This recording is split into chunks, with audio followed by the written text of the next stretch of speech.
കൊച്ചിയിൽ നടിയെ ആക്രമിച്ച കേസിൽ അതിജീവിതയുടെ പരാതിയിൽ രണ്ടാം പ്രതി മാർട്ടിനെതിരെ കേസെടുക്കാൻ പോലീസ്. അതിജീവിതയുടെ പേര് വെളിപ്പെടുത്തിയും അധിക്ഷേപിച്ചുമുള്ള വീഡിയോയിലാണ് നടപടി. തനിക്കെതിരെയുള്ള സൈബർ ആക്രമണം അതിജീവിത മുഖ്യമന്ത്രിയുടെ ശ്രദ്ധയിൽപ്പെടുത്തിയിരുന്നു.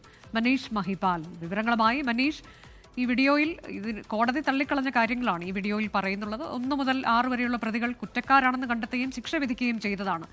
ഇദ്ദേഹം ഈ നടിയെ കുറ്റക്കാരിയാക്കിക്കൊണ്ടൊക്കെയുള്ള തരത്തിലേക്ക് വളരെ മോശമായി പേര് പറഞ്ഞുകൊണ്ടുമൊക്കെയുള്ള ഒരു പ്രതികരണമാണ് കണ്ടത്. അതിലിപ്പോൾ എങ്ങനെയാകും നടപടി ഉണ്ടാകുക? ഈ അതിൻ്റെ അന്വേഷണത്തിലേക്കൊക്കെ കടന്നോ പോലീസ്? ഇന്നലെയാണ് കേസിലെ അതിജീവിത മുഖ്യമന്ത്രിയുമായി കൂടിക്കാഴ്ച നടത്തിയത്. ഈ കേസിൽ പോരാട്ടം തുടരുന്ന ഘട്ടത്തിൽ ഇനി എല്ലാവിധ സഹായങ്ങളും എല്ലാ പിന്തുണയും സർക്കാരിന്റെ ഭാഗത്തു നിന്നുണ്ടാകുമെന്ന് മുഖ്യമന്ത്രി ഉറപ്പ് നൽകിയിരുന്നു. പിന്നാലെയാണ് താൻ ഈ കഴിഞ്ഞ കുറച്ച് കാലയളവിൽ നേരിടുന്ന സൈബർ അധിക്ഷേപങ്ങളുടെ പരാതിയുടെ വിവരങ്ങളും സൈബർ ഇതുമായി ബന്ധപ്പെട്ട കാര്യങ്ങളൊക്കെ തന്നെ മുഖ്യമന്ത്രി ശ്രദ്ധയിൽപ്പെടുത്തുന്നതും. ഇന്ന് എന്താണെങ്കിലും അത് സംബന്ധിച്ച് കേസെടുക്കാൻ നിർദ്ദേശം നൽകിയിട്ടുണ്ട്. നാളെ രാവിലെയോടുകൂടി തന്നെ ഇതുമായി ബന്ധപ്പെട്ട FIR രജിസ്റ്റർ ചെയ്യാനുള്ള സാധ്യതയാണ് മുന്നിൽ കാണുന്നത്.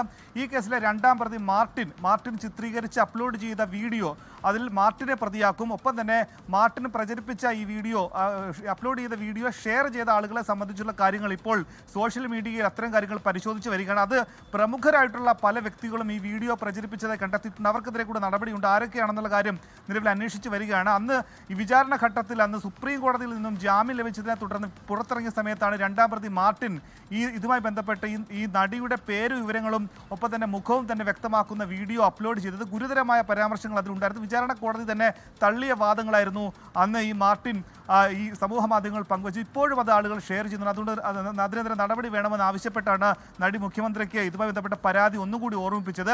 എന്താണെങ്കിലും അത് കേസെടുത്ത് ഉടൻ അതിന്റെ നടപടി വേഗത്തിലാക്കാനാണ് തീരുമാനം. ഒപ്പം തന്നെ ഈ കേസിൽ കുറ്റക്കാരാണെന്ന് കണ്ടെത്തി രണ്ടാം പ്രതി മാർട്ടിന് 20 വർഷം എറണാകുളം സെഷൻസ് കോടതി തടവ് ശിക്ഷ വിധിച്ചിട്ടുണ്ട്. അടുത്ത ദിവസം മേൽക്കോടതിയിൽ തന്റെ ശിക്ഷ റദ്ദാക്കണമെന്ന് ആവശ്യപ്പെട്ട് ഹർജി കൊടുക്കാനിരിക്കെയാണ് ഇപ്പോൾ ഈ നടിയുടെ പരാതിയിൽ വീണ്ടും പോലീസ് നടപടി വേഗത്തിലാക്കുന്നത്. അനുജ, അതാണ്. അപ്പോൾ എങ്ങനെയാകും അതിൽ ഇപ്പോഴും ഇത് പ്രചരിപ്പിച്ചുകൊണ്ടിരിക്കുന്നവർക്കെതിരെ കൂടി അത്തരം അക്കൗണ്ടുകൾ കൂടി പരിശോധിക്കുമോ പോലീസ്? അങ്ങനെയാണോ നമുക്ക് മനസ്സിലാക്കാൻ കഴിയുന്നത്? മനീഷ്.